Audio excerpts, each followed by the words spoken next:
Hello दोस्तों, तो क्या हाल है आप सबके। आई होप आप सबकी तैयारी काफ़ी अच्छी चल रही होगी। तो आज की इस वीडियो में बात करने वाले हैं एसएससी एमटीएस एग्जाम के बारे में। इस एग्जाम की डिटेल स्ट्रेटेजी क्या होनी चाहिए, कौन सी बुक्स आपको फॉलो करनी है, कौन से यूट्यूब चैनल फॉलो करने हैं और कितने घंटे हमें किस सब्जेक्ट को देने हैं, वो सभी बातें मैं यहाँ पे आपको डिटेल में आज बताने वाला हूँ। ठीक है, मैंने खुद एसएससी एमटीएस का एग्जाम 2 बार दिया, दोनों बार क्वालिफाई भी किया है। लास्ट टाइम मेरे 93 मार्क्स थे आउट ऑफ 100 और मैं हवलदार का फिजिकल टेस्ट भी देकर आया था, लेकिन मैंने उसमें डॉक्यूमेंट वेरिफिकेशन नहीं करवाया था क्योंकि तब तक मुझे एसएससी सीएचएल के थ्रू जॉब मिल चुकी थी। और अभी मैं एसएससी सीजीएल से सिलेक्टेड हूँ, जीएसटी इंस्पेक्टर की पोस्ट में अभी यहाँ पे काम कर रहा हूँ। तो बिल्कुल जो मेरा एक्सपीरियंस है उसके बेस में आपको ये स्ट्रेटेजी बता रहा हूँ, एकदम सटीक स्ट्रेटेजी ये आपके लिए होने वाली है। बस आपको डेडिकेटली इसे फॉलो करना है।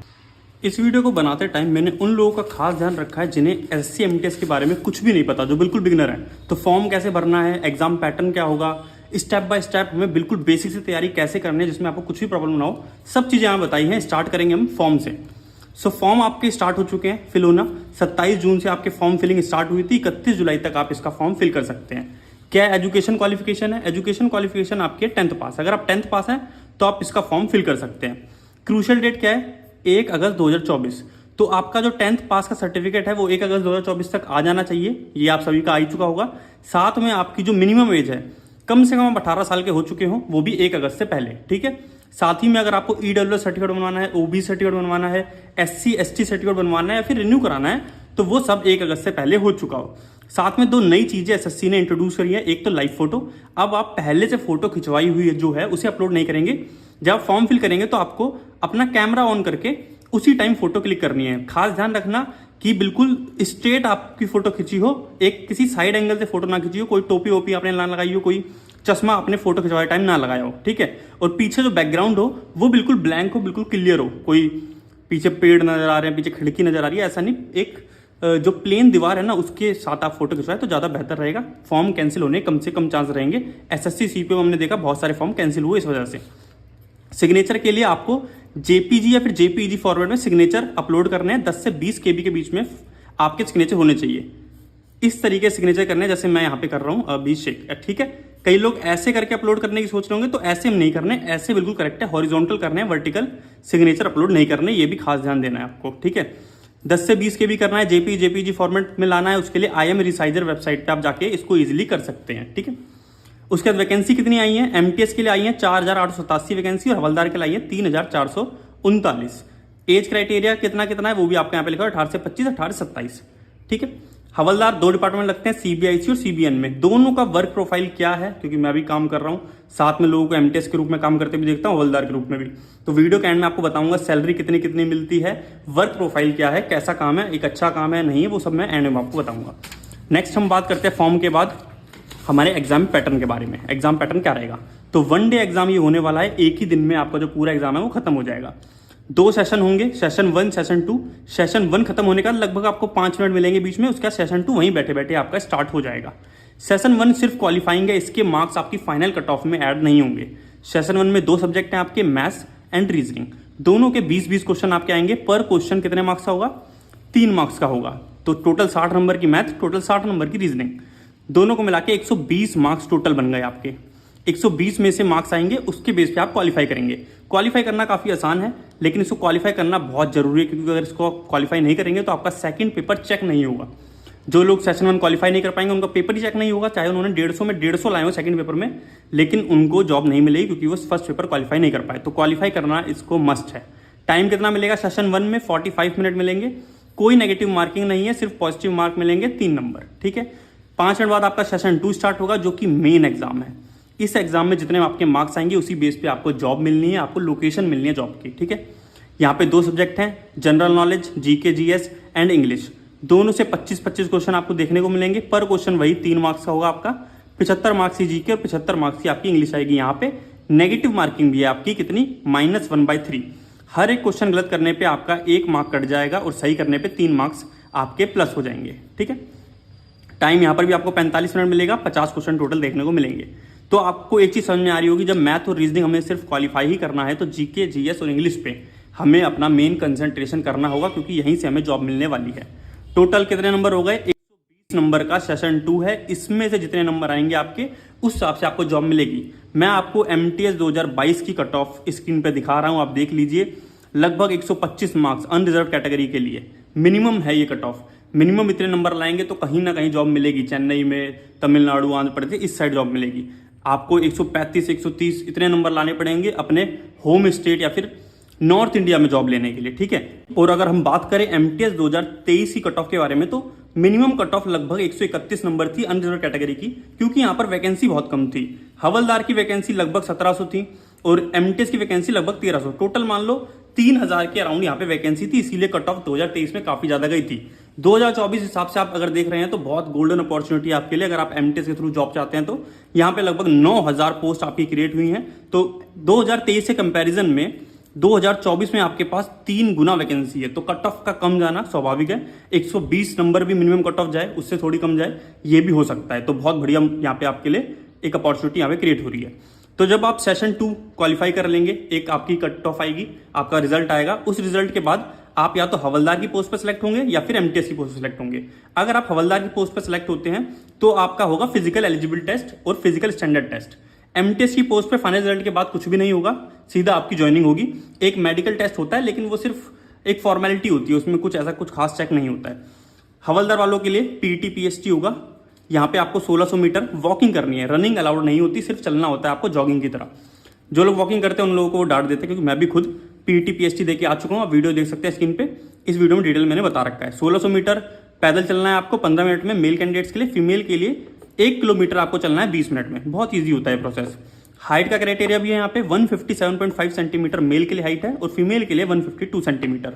चेस्ट सिर्फ मेल के लिए नापी जाएगी, 81 सेंटीमीटर मिनिमम चेस्ट आपकी होनी चाहिए और एक्सपेंड करनी है आपको 5 सेंटीमीटर। पहले आपको सिकोड़ के दिखाना है, फिर फुला के 5 सेंटीमीटर फुलाना है, तो फुलाने के बाद 86 सेंटीमीटर मिनिमम आपकी जो चेस्ट है वो फूलनी चाहिए, ठीक है। तो ये चेस्ट का क्राइटेरिया है। थोड़ा बहुत चेस्ट में दिक्कत आ रही है, मतलब इतनी ज़्यादा चेस्ट नहीं है, इतनी फूल नहीं पाती, तो इतना ज़्यादा स्ट्रिक्ट प्रोसेस नहीं होता है, थोड़ा बहुत छूट वहाँ पे दे रहे थे, क्योंकि मैंने खुद भी करा है, तो उस हिसाब से मैं आपको बता रहा हूँ। अब हम हमारी मोस्ट इंपॉर्टेंट बात स्टार्ट करते हैं कि हमारी स्ट्रैटेजी क्या होनी चाहिए, कौन सी बुक्स हमें फॉलो करनी है और कहाँ से हम सिलेबस कंप्लीट करेंगे। सबसे पहले हम बात करेंगे मैथ्स की। मैथ्स में सबसे पहले आपको देखना है इसका सिलेबस क्या है। सिलेबस के लिए देखिए, ये वीडियो मैंने बना रखी है, इसमें मैंने टॉपिक वाइज और वेटेज वाइज, जैसे परसेंटेज के कितने क्वेश्चन आते हैं, रेशियो कितने क्वेश्चन आते हैं, मेंसुरेशन के कितने क्वेश्चन आते हैं, सब कुछ बता रखा है इसमें कि मैथ्स में किस चैप्टर की कितनी वेटेज है और कौन कौन से चैप्टर आते हैं, वो सब बता रखा है। तो उस हिसाब से आप तैयारी करेंगे।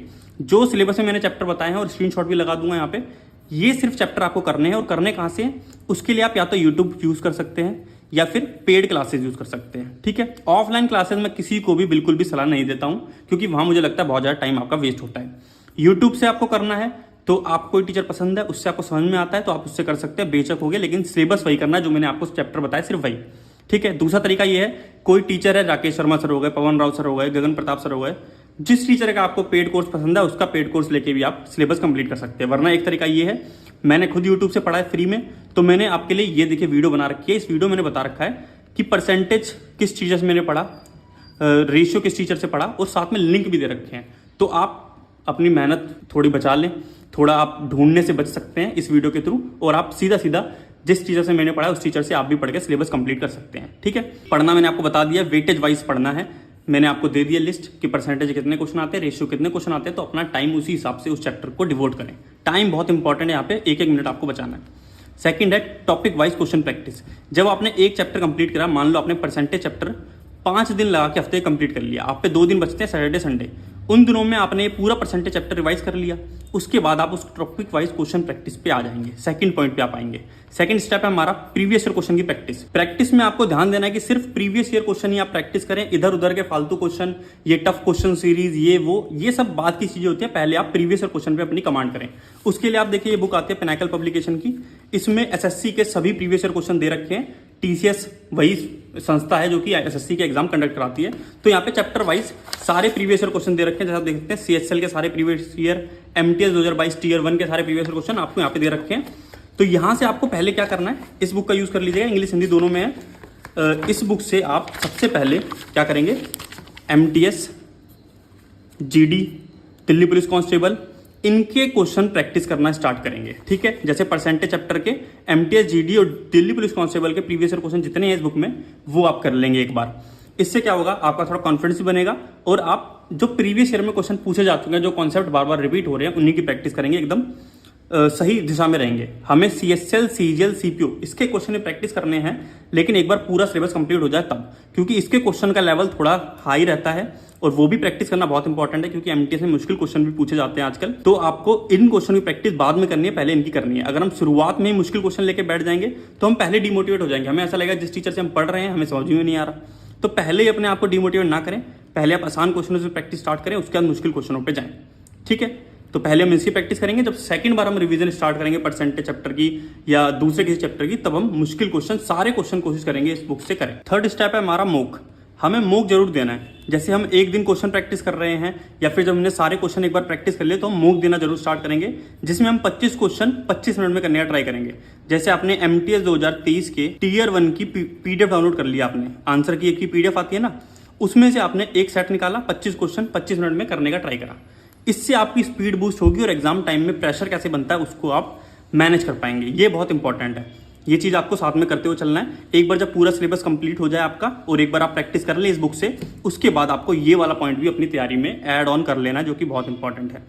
फोर्थ पॉइंट है हमारा शॉर्ट नोट्स ऑफ फॉर्मूलाज। हम स्टार्ट में ध्यान नहीं रखते, हम पढ़ने में लगे रहते हैं, बड़े बड़े नोट्स अपने टीचर के बनाते रहते हैं। उसके साथ साथ जैसे मैंने परसेंटेज चैप्टर कंप्लीट कर लिया, उसके बाद मुझे पता चला कि इसमें 5 तरीके के क्वेश्चन बनते हैं, तो 5 तरीके के क्वेश्चन के एक एक क्वेश्चन मैंने लिख के रख लिए, ताकि एक शॉर्ट नोट तैयार हो जाए, ताकि एग्जाम से 10 दिन पहले जब मैं रिवीजन करने बैठूं तो शॉर्ट नोट्स के जरिए बड़ी जल्दी जल्दी में रिवाइज कर लूं। जैसे मेंसुरेशन के जितने फॉर्मूले होते हैं एक कॉपी में मैंने लिख के रख रखे थे। SI CI के तरीके होते हैं कुछ करने के, वो मैंने लिख लिए थे अलग से। एक टीचर के डिटेल नोट्स होते हैं, एक शॉर्ट नोट्स होते हैं, दोनों को आपको साथ में बनाते हुए चलना है। ठीक है, एक चैप्टर कंप्लीट हुआ उसके बाद एक दिन लगा के उसके शॉर्ट नोट जरूर बनाएं। नेक्स्ट, डेली 5 से 10 मिनट कैलकुलेशन प्रैक्टिस। ये देखिए आप कर सकते हैं। अगर आपको लगता है कि मैथ बहुत वीक है, आपको मल्टीप्लाई, ऐड, सब्सट्रैक्ट करने में दिक्कत आ रही है, तो डेली 5-10 मिनट लगा के कैलकुलेशन की प्रैक्टिस आप अभी से ही स्टार्ट कर सकते हैं। ये होगी हमारी मैथ्स की पूरी स्ट्रैटेजी। आई होप आपको समझ में आई होगी। मैथ्स में आपको लगभग 2 से 2.5 घंटे अभी स्टार्ट में देने हैं और धीमे धीमे कोशिश करेंगे मैथ्स का टाइम हम कम करते चलें। जब हमारा सिलेबस कंप्लीट हो जाए तो सिर्फ प्रैक्टिस बचेगी, तो 2 से 2.5 घंटे से भी हमारा टाइम कम होते चले जाएगा। डेली आपको 4 सब्जेक्ट को थोड़ा थोड़ा टाइम देना है। ऐसा नहीं करना कि सिर्फ आज पूरे दिन मैथ्स पढ़ रहा हूँ, आज सिर्फ पूरे दिन इंग्लिश पढ़ रहा हूँ। ऐसी गलती बिल्कुल भी नहीं करनी है, यही चीजें हमें फेल कराती हैं। ठीक है, इन चीजों पे हमें अभी से फोकस करना है और ध्यान रखना है। नेक्स्ट सब्जेक्ट हमारा रीजनिंग। रीजनिंग को डेली हम 1 घंटा जरूर देंगे। ठीक है, ये मिनिमम टाइम है। अभी स्टार्ट में 1 घंटा आपको देना है, क्योंकि सिलेबस कंप्लीट करना बहुत इंपॉर्टेंट है। जब एक बार सिलेबस कंप्लीट हो जाएगा तो डेली आधा घंटा भी आप रीजनिंग को देंगे, कभी कभी टाइम नहीं भी देंगे तब भी काम चल जाएगा। रीजनिंग बहुत आसान सब्जेक्ट है। पहले तो आप देखें इसका सिलेबस क्या है। सिलेबस के लिए मैंने ये वीडियो बना रखी है, स्क्रीन पे दिख रही होगी आपको। इसमें बता रखा है कि किस चैप्टर से रीजनिंग के कितने क्वेश्चन आते हैं। तो जो भी मैंने चैप्टर्स बताए हैं वो सारे चैप्टर आप यूट्यूब से पेड क्लास से कंप्लीट कर लें। जिन लोगों को सोर्स पता है, जो लोग पहले से कर रहे हैं, वो करते रहे उसी टीचर से। जिनको कुछ चीज़ नहीं पता कि कहाँ से करना है कहाँ से नहीं करना है, उनके लिए ये देखिए ये वीडियो बना रखी है। इस वीडियो में मैंने लिंक्स भी दे रखे हैं कि किस टीचर से आप पूरा सिलेबस यूट्यूब में फ्री में कंप्लीट कर पाएंगे रीजनिंग का। ठीक है, मैंने जहाँ से करा वही चीज़ें मैंने आपको यहाँ बता रखी है। नेक्स्ट है important chapter notes only. Step second का बहुत ध्यान रखना है। जैसे जब आप यूट्यूब से सारा सिलेबस कंप्लीट कर रहे हो रीजनिंग का, तो आप ध्यान दो कि कौन से चैप्टर ऐसे हैं जिनके नोट्स बनाने की जरूरत है। जैसे मैं मानता हूँ क्लॉक एंड कैलेंडर ऐसा चैप्टर है जिसके नोट्स बनाने पड़ेंगे, ये दोनों चैप्टरों के, क्योंकि यहाँ पे कुछ फॉर्मूलेज हैं। ठीक है, इनको मुझे लास्ट टाइम में रिवाइज करके जाना पड़ेगा। जैसे स्लॉक चैप्टर था, इसके 50-100 के रूल से मैंने कर रखा था ये चैप्टर। ठीक है, तो मुझे ऐसा लगता था मुझे इसका नोट्स बनाने पड़ेंगे, तो मैंने बना रखे थे। अगर आपको कोई और चैप्टर भी लगता है तो आप उसके नोट्स ही बना सकते हैं, वो आप पे पर्सनल डिपेंड करता है। लेकिन सभी चैप्टर के नोट्स ना बनाएं। आप ही सोचें, जब आप नॉन वर्बल रीजनिंग कर रहे हैं तो उसके लिए क्या नोट्स बनाएंगे? कुछ नोट्स बनाने की जरूरत नहीं है उसके लिए। तो सभी चैप्टर के नोट्स बना के टाइम वेस्ट ना करें रीजनिंग में। सिर्फ इंपॉर्टेंट चैप्टर जहाँ पे कुछ फॉर्मूला यूज हो रहा है वहाँ पे अपने नोट्स बनाएं। साथ में देखिए यहाँ पे थर्ड स्टेप लिखा है more focus, analogy, odd one out, syllogism, puzzle, number alphabet series. ये चैप्टर कुछ ऐसे हैं जिनकी आपको बहुत ज़्यादा प्रैक्टिस करनी पड़ती है। जैसे जब आप एनालॉजी में चलेंगे, एनालॉजी में क्या होता है, 2, 4 लिखा है और आगे लिखा है 8 के बाद कौन सा नंबर आएगा। तो आपको पता है 2 से 4 कैसे हो रहा है, जब स्क्वायर हो रहा है। 8 से आगे क्या होगा, स्क्वायर कर दो 64 हो जाएगा। ऐसा लॉजिक लगेगा।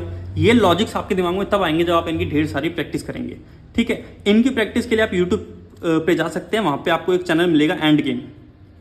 ठीक है, वहाँ पे इन्होंने टॉपिक वाइज प्रैक्टिस करवा रखी है, तो वहाँ पे फ्री में आप इन चैप्टर्स की अलग से प्रैक्टिस भी कर सकते हैं। एक बार सिलेबस के साथ प्रैक्टिस करी, उसके बाद अलग से प्रैक्टिस भी करी। या प्रीवियस ईयर के क्वेश्चन आपके पास हैं तो प्रीवियस ईयर क्वेश्चन से भी इनकी और ज़्यादा प्रैक्टिस आप कर सकते हैं। अलग से रीजनिंग के लिए कोई बुक लेने के लिए मैं सलाह नहीं दूंगा। मुझे लगता है हम लोग जिस क्षेत्र से आते हैं, जिस बैकग्राउंड से बिलोंग करते हैं, बहुत ज़्यादा पैसे हमारे पास बुक्स में वेस्ट करने के लिए नहीं होते, लेकिन आप अफोर्ड कर सकते हैं तो रीजनिंग की भी एक प्रीवियस ईयर की बुक ले सकते हैं, वरना मैं पर्सनल ना मैंने यूज़ करी ना मैं सलाह देता हूँ। ठीक है, पीडीएफ वगैरह आपको मेरे टेलीग्राम ग्रुप से मिल जाएगा, वहाँ पे रीजनिंग की पीडीएफ भी होगी बुक की, तो वहाँ से भी आप यूज़ कर सकते हैं। थर्ड नंबर है मूक।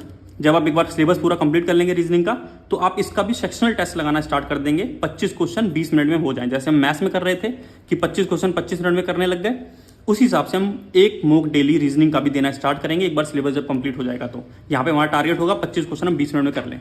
सेक्शनल मॉक देने का फायदा ये होता है कि आपके सारे चैप्टर एक साथ दिखते हैं, आपको सारे चैप्टर का रिवीजन एक साथ हुआ और टाइम मैनेजमेंट करने में आपको बहुत अच्छी हेल्प मिल जाती है। ठीक है, नेक्स्ट हमारा आता है इंग्लिश सब्जेक्ट। ठीक है, इंग्लिश में क्या करना है, इंग्लिश में आपको 2 से ढाई घंटे देने हैं डेली। ठीक है, क्योंकि इंग्लिश बहुत इंपॉर्टेंट है और इसके मार्क्स फाइनल कट ऑफ के जो मार्क्स बनेंगे आपके 150 नंबर उसमें जुड़ने भी हैं, तो इसको हम हल्के में नहीं ले सकते। इसको मैंने 3 पार्ट में डिवाइड करा है और अपना 2-2.5 घंटे का टाइम है उसको भी 3 पार्ट में डिवाइड करेंगे। जैसे 1 घंटा मैं दूंगा वोकैबुलरी को, वोकैबुलरी में क्या क्या आता है, synonyms, antonyms, one word substitution और इडियम्स। ठीक है, ये कौन से याद करूंगा, ये नहीं कि किसी यूट्यूब चैनल से याद करने लग गए, कोई बुक उठाई लाल पीली हरी गुलाबी उससे याद करने लगे, नहीं, प्रीवियस ईयर क्वेश्चन खाली याद करो। प्रीवियस ईयर क्वेश्चन के लिए सोर्स क्या है, किरण की बुक आती है, पिनाकल की बुक आती है, इन दोनों में से कोई भी यूज़ करो, या ब्लैक बुक भी आती है। वोकैबुलरी को लेकर एक बहुत बड़ा डाउट जो सबके मन में आता है कि भाई याद कैसे करें। कई लोग कहते हैं भाई बहुत याद करते हैं, रट्टा मारते हैं, आज याद करा कल भूल गए वर्ड्स। तो उसके लिए देखिए 2 तरीके मैंने यूज़ करे थे, पहला तो है रूट वर्ड, ठीक है, दूसरा है निमोनिक। इन 2 तरीकों से मैंने वोकैबुलरी बहुत सारी याद करी, लगभग 5 से 6 हज़ार वर्ड मुझे याद थे, अब शायद भूल गया क्योंकि रिवाइज नहीं करा बहुत टाइम से। तो इनको बिल्कुल डिटेल में कैसे यूज़ करना है उसके लिए वीडियो बना रखी है। रूट वर्ड के बारे में थोड़ा बता देता हूँ। रूट वर्ड के लिए बुक आती है अवतार, अवतार नाम से बुक आती है, न्यून पब्लिकेशन की। ये रूट वर्ड से रिलेटेड बुक है। इसमें रूट वर्ड से आपको ढेर सारी वोकैब्स याद करा रखी है, वो भी सारी प्रीवियस ईयर क्वेश्चन वाली। तो प्रीवियस ईयर क्वेश्चन को याद करने का एक तरीका काफ़ी अच्छा है, अवतार बुक से कर सकते हैं, न्यून पब्लिकेशन की। इससे क्या होता है कि जैसे एक वर्ड ले लिया एन, इसका मीनिंग आपको बताया और इससे जुड़ते जैसे एनालॉजी, एनालॉग, कम से कम 10-20 वर्ड एक ही वर्ड से आपको याद करा दिए। तो मैंने पर्सनली यूज़ करी थी, पहले इनकी बुक आती थी रूट वर्ड नाम से, उसको मैंने यूज़ करा था। अवतार बुक भी उसी का अपडेटेड वर्जन है, आप उसको यूज़ कर सकते हैं। इसका पीडीएफ मेरे टेलीग्राम ग्रुप में ही पड़ा होगा, वहाँ से भी आप इसको यूज़ कर सकते हैं एकदम फ्री। ठीक है, सेकंड निमोनिक वाला तरीका, जैसे कोई भी वर्ड है, जैसे मैंने एक वर्ड लिया क्रोनोलॉजी, क्रोनोलॉजी समझ में नहीं आ रहा कैसे याद करें, तो क्रोनोलॉजी निमोनिक मैंने गूगल पे लिखा तो उसको याद करने का आसान तरीका मुझे मिल जाता था। वीडियो जो मैंने बताई आपको उसको देख लेंगे, समझ में आ जाएगा कि वोकैबुलरी को कैसे हंसी मजाक करके अच्छे से याद करा जा सकता है, बहुत ईजी तरीके से। ठीक है, थोड़ी बहुत हेल्प हमें दूसरे सोर्सेज से भी लेनी पड़ेगी, तभी हमें याद हो पाएंगी चीज़ें। वरना आपको सीधे बता दूँ ये बुक है कर लो याद, तो आप भी कहेंगे भाई मदद क्या करिए, आपने सभी ये चीज़ बता रहे हैं तो आपने भी कुछ अलग नहीं बताया। नेक्स्ट बात करें ग्रामर के रूल्स। वोकैब 1 घंटा डेली करें, उसके बाद ग्रामर के रूल्स को डेली 30 से 45 मिनट दें, इससे ज़्यादा टाइम नहीं देंगे। ठीक है, करना क्या है, नीतू मैम की बुक आती है वॉल्यूम 1।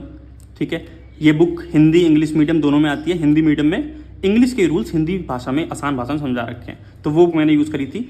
उससे डेली एक चैप्टर पढ़ो, पहला चैप्टर वर्ब है, जैसे एक चैप्टर पढ़ा और उसके बाद थोड़े 50 क्वेश्चन दे रखे हैं, उसकी प्रैक्टिस कर ली।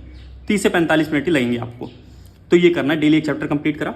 और साथ में जैसे एक दिन एक चैप्टर कंप्लीट करा, दूसरे दिन आपने क्या करा, PY बुक लाए आप, पिनाकल की बुक आती है, किरण की बुक आती है, फिर से वही दोनों बुकें, इम्प्रूवमेंट, एरर, फिलअप, इन तीनों में के क्वेश्चन सॉल्व कर लिए। डेली कितने, 15 से 20 क्वेश्चन सॉल्व कर लिए।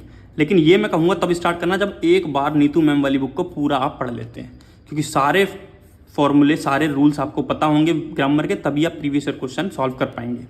ये सॉल्व करना इंपॉर्टेंट है, क्योंकि रूल्स आपने पढ़ लिए, लेकिन रूल्स को अप्लाई कैसे करें, उनको यूज़ में कैसे लाना है, वो आपको प्रीवियस ईयर क्वेश्चन की प्रैक्टिस से पता चलेगा। जब आपने एक बार पूरी बुक पढ़ ली, आपको अच्छे से क्वेश्चन प्रैक्टिस होगा, थोड़ा बहुत आपको लगा कि आपको रूल समझ में आ गए हैं, उसके बाद आप अल्टरनेट डे पे स्टार्ट करेंगे। एक दिन चैप्टर रिवाइज करा, अगले दिन इंप्रूवमेंट, एरर, फिलअप के थोड़े थोड़े क्वेश्चन प्रैक्टिस कर लिए, डेली 15 से 20 क्वेश्चन। ठीक है, फिर अगले दिन दूसरा चैप्टर पढ़ा, फिर अगले दिन थोड़े क्वेश्चन आगे के, फिर प्रैक्टिस कर लिए। ये करते हुए चलना है ग्रामर रूल्स में, इतना मोर देन इनफ है। थर्ड रीडिंग, रीडिंग में डेली 15 से 20 मिनट या 15 से 30 मिनट के बीच में आपकी स्पीड के हिसाब से टाइम लगेगा। ठीक है, ये जरूर करना है। कई लोग इस पार्ट को मिस कर देते हैं, उन्हें लगता है इंपॉर्टेंट नहीं है, लेकिन बहुत इंपॉर्टेंट पार्ट है अपने आप में। ये मैं बताता हूँ कैसे। जैसे हिंदी मीडियम बैकग्राउंड से हम लोग हैं, हमें इंग्लिश भाषा समझ में नहीं आती, तो जब हम कॉम्प्रिहेंशन पढ़ेंगे, पैसेज पढ़ेंगे, क्लोज टेस्ट पढ़ेंगे, तो हमें जब भाषा समझ में नहीं आ रही तो हम उसका आंसर कैसे देंगे। तो अगर आप हिंदी मीडियम बैकग्राउंड से हैं, स्ट्रांग नहीं है आपकी इंग्लिश, तो 8th क्लास की इंग्लिश बुक से स्टार्ट करें, उसे एक लाइन पूरी पढ़ी, उसका मीनिंग क्या कन्वे होता है वो समझने की कोशिश करें। ठीक है, अगर आप थोड़े अच्छे बैकग्राउंड से हैं, आपको ये बुक बहुत बच्चों का लेवल लग रहा है तो आप अच्छे से स्टार्ट करें। इंडियन एक्सप्रेस न्यूज़पेपर डेली उसका एक आर्टिकल पढ़ लिया 15-20 मिनट, ये कर सकते हैं। वरना नोवेल पढ़ ली किसी इंडियन ऑथर की। इंग्लिश ऑथर की नोवेल मत पढ़ना, बहुत ज़्यादा मुश्किल लैंग्वेज होती है, एसएससी से उसका कोई रिलेशन नहीं है। इंडियन ऑथर की नोवेल की जो लैंग्वेज है वो वैसी लैंग्वेज है जैसी एसएससी के एग्जाम में क्वेश्चन पूछे जाते हैं, ठीक है।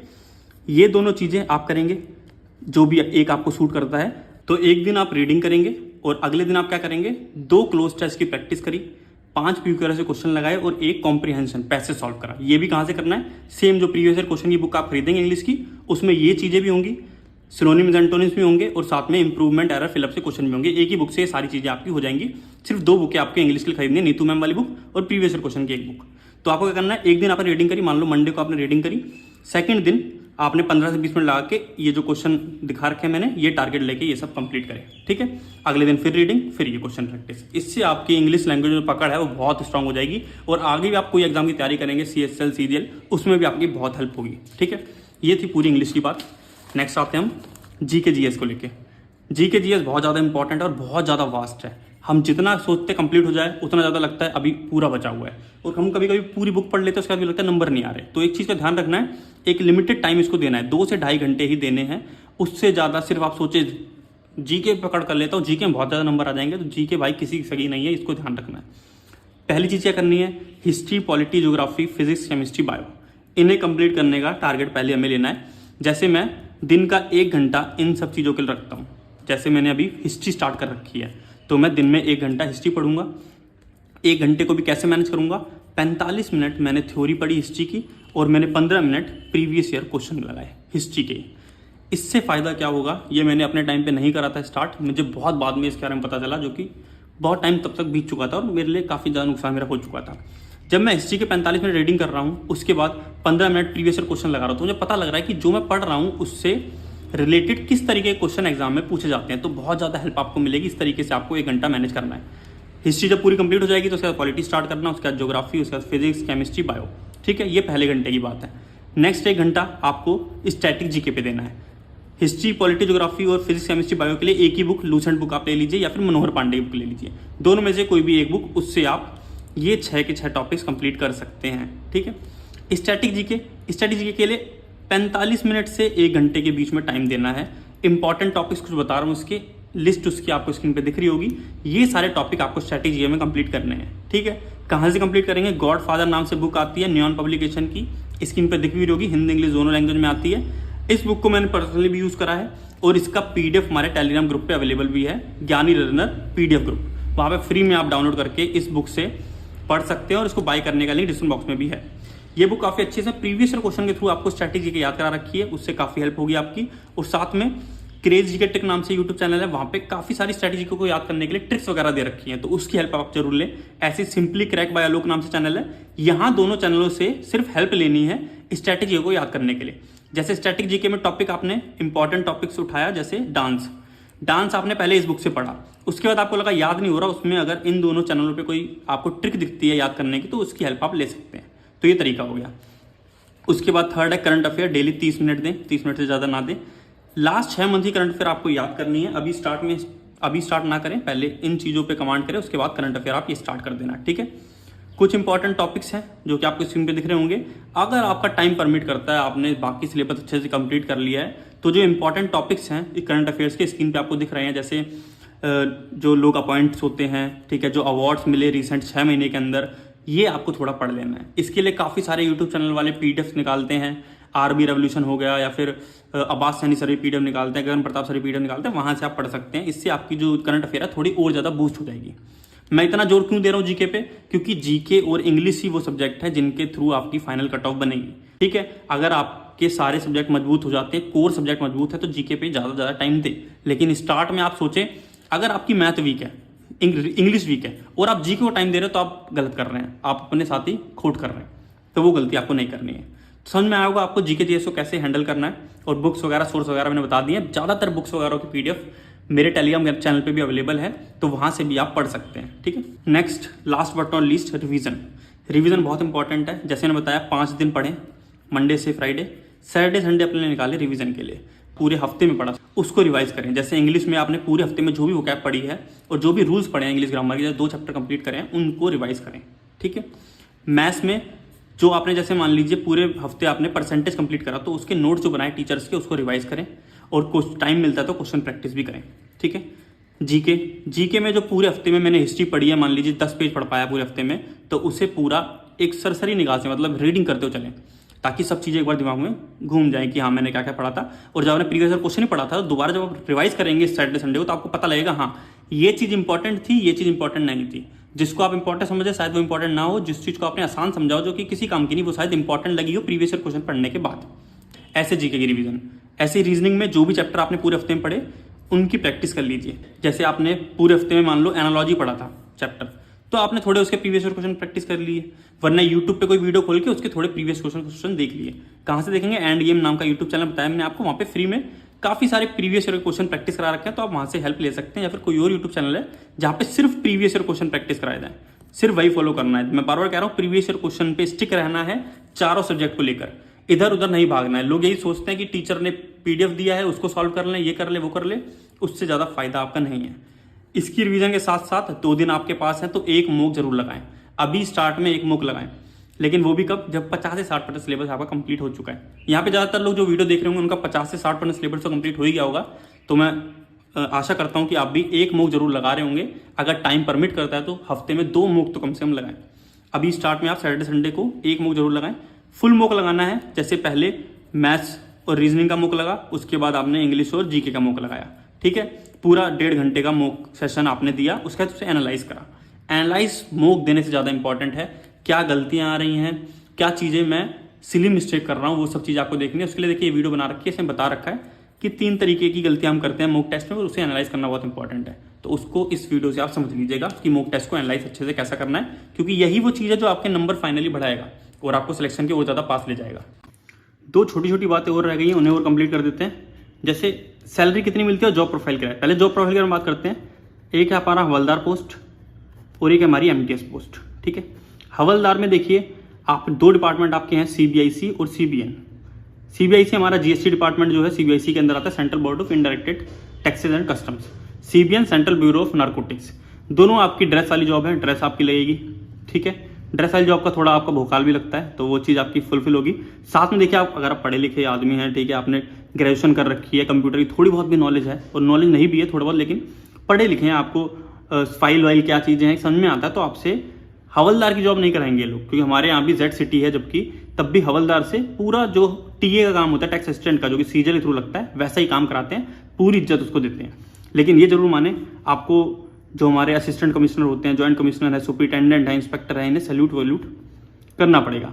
तो अगर आपके लिए वो बुरा लगता है तो आप एमटीएस की तरफ जा सकते हैं। ठीक है, एमटीएस में ऐसा अब नहीं हो रहा है। एमटीएस में ऐसा लोग बोलते हैं कि चाय पिलानी पड़ती है, झाड़ू पोछा करना पड़ता है, तो ऐसा अब नहीं है। ठीक है, आप पढ़े लिखे हैं, आपको काम आता है, तो आप बोल सकते हैं कि मैं ऐसा काम नहीं करूंगा, और बोल कह सकते हैं। लोग करवाते ही नहीं है आजकल, ज़्यादातर मतलब 90% जगह पे ऐसा काम नहीं कराते हैं। मैं ऐसे बहुत सारे एमटीएस जानता हूँ जो कि बहुत अच्छे से काम कर रहे हैं। मेरे साथ जो लोग काम करते हैं वो भी पूरे स्वाभिमान के साथ काम करते हैं, ऐसा उनके साथ कुछ नहीं कराया जाता।